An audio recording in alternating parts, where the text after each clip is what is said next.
Khan sir विरुद्ध Roshan sir असा राडा मागच्या आठवड्यामध्ये आपल्याला पाहायला मिळाला होता आणि त्यामध्ये आता एक आणखी अशी घटना घडलेली आहे ज्यामुळं खान सरांच्याकडे संशयाची सुई आलेली आहे.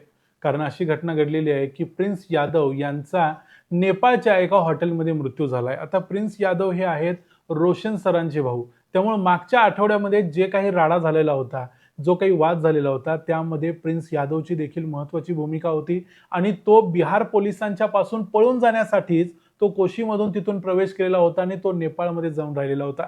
त्यामुळे हा तिथं गेलेला असताना तिथं त्याची हत्या कोणी केली, नेमके त्याचे कोणी मारेकरी आहेत की तो नैसर्गिक कारणांनी मेला, याच्याबद्दलचं कोणतंही स्पष्टीकरण नाही. आणि आता तरी पोलिसांनी असं सांगितलंय की मृत्यू संशयास्पद आहे.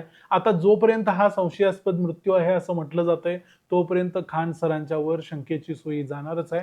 पण नक्की काय घडलंय ते सगळ्यात अगोदर बघूया आजच्या या व्हिडिओमध्ये. मी आहे रणजित यादव आणि तुम्ही पाहताय द मराठी बाणा. या महिन्याच्या सुरुवातीलाच 2 जून 2026 ला खान सरांच्या क्लासवरती पटनामध्ये खान ग्लोबल स्टडीज वरती एक अटॅक झाला. जवळपास 15 ते 20 जणांचा एक जमा होता. त्यानं या खान सरांच्या क्लासवर अटॅक केला. त्यांचे सिक्युरिटी गार्ड्स वगैरे होते, त्यांना मारहाण केली. या सगळ्या जो राडा झाला याच्यामध्ये स्वतः खान सर तिथं थोड्या वेळानंतर रात्री आले. त्यांनी तिथं आल्यानंतर त्यांच्या सिक्युरिटी गार्ड्सना सांगितलं की तुम्ही गोळी चालवा आणि त्यांनी मग सिक्युरिटी गार्ड्सने देखील 2 राऊंड्स हवेत फायर केल्या. या हवेत फायर केल्यानंतर मग तो जिथं जो काही राडा झाला किंवा जो काही पोलिसांनी नंतर येऊन जी चौकशी केली त्यामध्ये खान सरांनी वेगवेगळी स्टेटमेंट दिली. पहिल्यांदा गोळीबार त्यांनी केला म्हणून सांगितलं. नंतर लक्षात आलं की खान सरांनी स्वतःच त्यांच्या सिक्युरिटी गार्ड्सना गोळीबार करायला सांगितलेला होता. या सगळ्या मॅटरमध्ये एक गोष्ट झाली ती म्हणजे दोघांच्या वर देखील संशयाची सोयी आली. या दोघां क्लासमध्ये जे काही भांडण मागच्या अनेक वर्षांपासून चालू आहे त्यामुळे दोघेही एकमेकांच्यावर हल्ले करतात हे स्पष्ट होत गेलं. या सगळ्यामध्येच आता एका गोष्टीची भर पडलेली आहे ती म्हणजे प्रिन्स यादव याच्या मृत्यूची. कारण प्रिन्स यादव हा रोशन सरांचा भाऊ होता.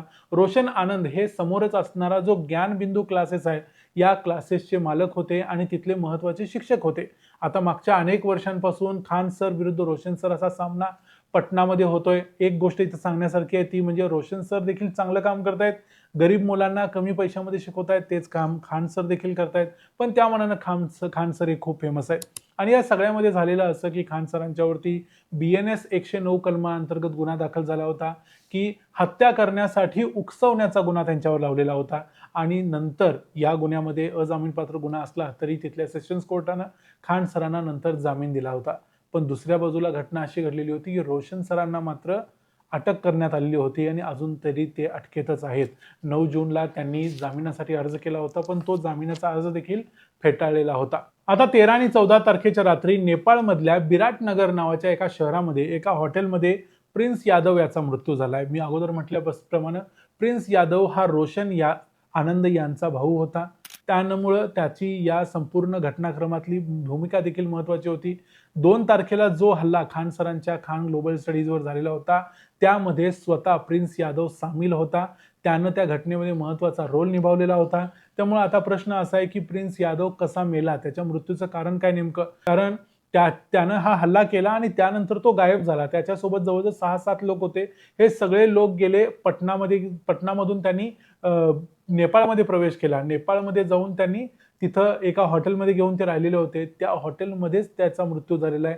त्याच्यासोबत जे 6-7 लोक होते त्यांना नेपाळच्या पोलिसांनी सध्या अटक केलेली आहे. पण अजून तरी त्याच्या मृत्यूचं कारण समोर आलेलं नाही. आता तरी पोलिसांनी सांगितलंय की हा मृत्यू संशयास्पद आहे आणि संशयास्पद असल्यामुळं आता या सगळ्या गोष्टींची चौकशी होईल. कदाचित अजून या गोष्टीचा पोस्टमॉर्टम होईल, इतर गोष्टी होतील. सुरुवातीला असं सांगितलं जात होतं की याच्यामध्ये ब्रेन हॅमरेज झालेले असण्याची शक्यता आहे. पण याचं नेमकं कारण अजूनही स्पष्ट झालेलं नाही. 2021 साली खान सरांच्या क्लासवरती एक अटॅक झालेला होता. या अटॅकमध्ये स्वतः प्रिन्स यादव खान सरांच्या क्लासमध्ये घुसलेला होता. तिथं जाऊन त्यानं खान सरांची भांडण केलेलं होतं. तिथं अनेकांना मारहाण करायचा प्रयत्न केला होता. नंतर रोशन सरांनी एक केस फाईल केलेली होती काही दिवसापूर्वी मागच्या, ज्यामध्ये त्यांनी खान सरांच्यावरती केस फाईल केली. त्यावेळेला त्यांनी सांगितलं होतं की 2023 ला खान सरांच्या गुंडांनी रोशन आनंद यांच्या क्लासवरती म्हणजे ज्ञानबिंदू क्लासेसवरती अटॅक केलेला होता आणि तिथं जाऊन मारामारी करण्याचा प्रयत्न केला होता. त्यामुळे दोघांच्यावरही तशा केसेस आहेत. दोघांच्याकडेही पुरावे आहेत एकमेकाला खोटं ठरवण्यासाठीचे. पण मुद्दा असा आहे की प्रिन्स यादवचा मृत्यू कसा झाला. त्यात बिहारच्या पूर्णियामधून असणारे काँग्रेसचे खासदार पप्पू यादव यांनी यामध्ये एक आरोप केलाय. त्यांनी म्हटलंय की प्रिन्स यादवचा जो मृत्यू झालाय तो एक नैसर्गिक मृत्यू नाही, तर ती एक हत्या असू शकते. त्यांनी म्हटलंय की जे जे लोक या गोष्टीसाठी जबाबदार आहेत त्यांना पकडलं पाहिजे, त्यांची कसून चौकशी झाली पाहिजे आणि या गोष्टीला बिहार पोलिसांनी अत्यंत प्रायोरिटीवरती घेऊन संपूर्ण गोष्टीची चौकशी करून नेपाळ पोलिसांच्या बरोबर संपर्क साधून जे काही घडलंय ते समोर आणलं पाहिजे. यामध्ये पप्पू यादव यांनी जी भूमिका घेतलेली आहे त्यामुळेच राजकीय गोष्टी याच्यामध्ये आलेल्या आहेत. आता राजकारण यामध्ये तापण्याची शक्यता आहे. मागच्या काही दिवसांपासून खान सरांच्या वरती वेगवेगळे आक्षेप घेतले जात आहेत. त्यांना फैसल खान म्हटलं जातंय. वेगवेगळ्या पद्धतीनं त्यांना एक प्रकारे टार्गेट केल्याचा प्रयत्न होतच होता. त्यात आता प्रिन्स यादवचा मृत्यू झालाय. प्रिन्स यादवची हत्या खान सरांनी केलेली असण्याची शक्यता जवळजवळ नाही असं जरी आपण म्हटलं तरी ती मग आत्ताच त्यांचा मृत्यू का झाला हा प्रश्न आहे आणि या प्रश्नाचं उत्तर जोपर्यंत पोलीस चौकशी करून देणार नाहीत तोपर्यंत कोणालाही मिळणार नाही. त्यामुळं खान सरांच्या वरती आता संशयाची सुई जाते. त्यामुळे खान सरांच्यासाठी अडचणी येणाऱ्या काळात वाढणार आहेत.